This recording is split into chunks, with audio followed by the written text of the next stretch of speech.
جی وعلیکم السلام ورحمۃ اللہ جی وبرکاتہ۔ بابا جی کی مسجد میں بچوں کو کیسی تعلیم دی جا رہی ہے؟ بچوں کو کیا جہاد کے لیے تیار کیا جا رہا ہے؟ الحمدللہ بچوں کو قرآن و حدیث اور شریعت کے احکامات کے مطابق جو ہے وہ ان کا کردار، ان کے افعال کے حوالے سے اخلاقیات جو ہے ان کا درس دیا جاتا ہے۔ قرآن و حدیث جو ہے صحیح معنوں میں جو ہمارے اسلاف نے جس طرح قرآن و حدیث پر عمل کیا، اسی عمل کو آگے لاتے ہوئے بچوں کی تربیت کی جا رہی ہے۔ اور الحمدللہ جو مشن بابا جی ہمیں دے گئے ہیں کہ قرآن و حدیث کے مطابق چلنا ہے، اسی کے مطابق ہم جو ہے بچوں کی تربیت بھی کر رہے ہیں۔ اور الحمدللہ جہاد جو ہے یہ ایک مسلمانوں پر فرض ہے۔ اپنے دفاع کے لیے جہاد کا جب وقت آتا ہے تو مسلمان کوئی بھی ہو، عام سے عام جو ہے وہ اپنے دفاع کے لیے کھڑا ہو جاتا ہے۔ جی ناظرین علیکم۔ وعلیکم السلام۔ تیمور صاحب، آپ علامہ خادم حسین رضوی کے تیسرے سالانہ عرس مبارک پر آئے ہیں، تو لاکھوں کی تعداد میں عاشقان رسول موجود ہیں، تو ان کو دیکھ کر آپ کیا کہنا چاہیں گے؟ بسم اللہ الرحمن الرحیم۔ اولاً تو میں جہاں سے چلا پنڈال تک اور VIP انٹری تک، جہاں تک بھی میں نے کارکنان کو دیکھا، بڑے نظم و نسق کے ساتھ، بڑی ترتیب کے ساتھ اور بڑی حسن ترکیب کے ساتھ وہ سب انٹرس کر رہے ہیں۔ اور اس کے ساتھ بخوب ہی جو انتظامیہ ہے انہوں نے بڑے اچھے طریقے کے ساتھ لوگوں کو گائیڈنس دے رہے ہیں، لوگوں کے ساتھ پیش آ رہے ہیں، اور سبھی کو صحیح طریقے کے ساتھ جو مہمان گیسٹ آ رہے ہیں ان کو بالکل درست طریقے کے ساتھ ان کے نشست تک پہنچا رہے ہیں، اور کسی قسم کی توڑ پھوڑ نہیں۔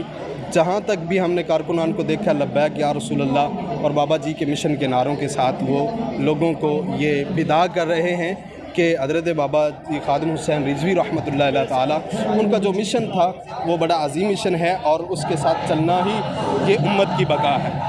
تو شاہ صاحب ہمیں یہ بتائیں کہ فلسطین کی بگڑتی ہوئی حالات، امت مسلم ممالک کے صرف مذمت کے بیانات، کوئی فوج نہیں بھیج رہا، کوئی معاملات آگے نہیں بڑھا رہا، صرف آرمی چیف آتا ہے یا وزیر اعظم آتا ہے، جی ہم مذمت کرتے ہیں، اس کی مذمت کرتے ہیں، اس کے بارے میں کیا کہنا چاہیے؟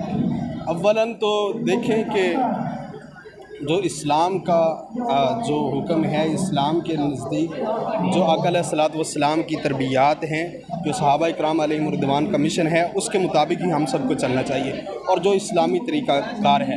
اور حضرت امیر المجاہدین رضی اللہ تعالیٰ عنہ رحمۃ اللہ علیہ، آپ جو فرمایا کرتے تھے کہ اسلام کی جو بقا ہے اور اسلام کا جو سبق ہے کہ امت جب کبھی بھی وہ کہیں فلاح پر پہنچے گی تو وہ جہاد کے ذریعے ہی پہنچ سکتی ہے، صرف مذمت کرنے سے کوئی بھی فتح حاصل نہیں کر سکتے۔ صرف اور صرف اس کا ایک ہی حل ہے کہ ہمارے فلسطینی بھائیوں کا، کہ ان کے جو ان کے مد مقابل یہودی ہیں ان کے ساتھ جہاد کیا جائے، اور اس سے عالم اسلام کی بقا ہے۔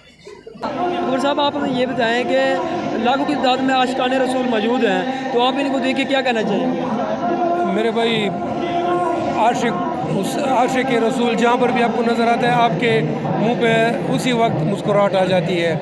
تو اللہ تعالیٰ ہمیں حضور کی شفاعت نصیب فرمائے۔ خوشی کی انتہا نہیں ہے کہ الحمدللہ جب بھی قائد نے ہمیں پکارا ہم حاضر ہوئے ہیں۔ تو عمر صاحب ہمیں یہ بھی بتائیں کہ KPK میں آئندہ الیکشن کے حوالے سے کیا صورتحال ہے؟ جی الحمدللہ، جیسے KPK سب سے وہ صوبہ ہے جو کہ تقریباً جنگ میں ہی ہوتا ہے، اور اگر اس جنگ زدہ ماحول میں تحریک لبیک نے تمام UCs کی باڈیز بنائی ہیں، تمام تحصیل کی باڈیز بنائی ہیں، اور سب سے زیادہ بلدیاتی امیدواران کو کامیاب کرا ہے، تو اس کا کریڈٹ ہماری ضلعی قائدین اور ڈویژن قائدین ان سب کو جاتا ہے کہ ان کی محنت سے، شب روز محنت کی وجہ سے ہم اس قابل ہوئے کہ ہم نے تمام پاکستان میں سب سے زیادہ امیدواران کو کامیاب کروایا ہے۔ آئندہ الیکشن کے حوالے سے KPK میں آپ کیا کرنے جا رہے ہیں؟ جی آئندہ الیکشن کے لیے ہماری ہوم ورک بالکل مکمل ہے، ہماری تمام باڈیز مکمل ہیں، اور جی گھر گھر ہم تحریک کا وہ پہنچا رہے ہیں، اور نہ اسی میں مرد حصہ لے رہے ہیں بلکہ ہماری باپردہ خواتین بھی اس میں بڑھ چڑھ کر حصہ لے رہی ہیں، اور تحریک کا پیغام ہر جگہ پر پہنچا رہے ہیں۔ جی ناظرین، اپنے مہمان محمد کریم